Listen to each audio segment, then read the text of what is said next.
विचारलं ना, तर ते काय म्हणतात, "ही कंपनी आहे ना, आमचं रक्त शोषण करून घेते. पैसे देते, पण काय करते?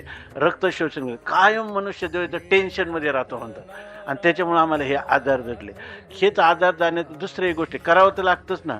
मग तिथे टेन्शन घेण्याऐवजी जर तुम्ही सोशिकता वाढवली आणि हेच काम मला ईश्वराने दिलेलं आहे, ते ईश्वराची सेवा म्हणून करीत आहे म्हटलं, तर त्यांना आनंद मिळेल का नाही? आई मुलाची सेवा करताना काय तिला थोडे कष्ट होतात का?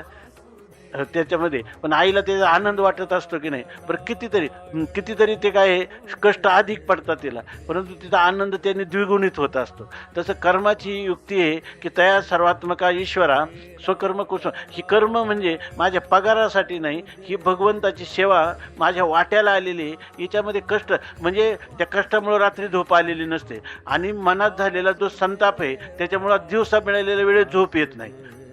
असं म्हणून त्याचं मन जे आहे ते कायम तणावग्रस्त राहतं.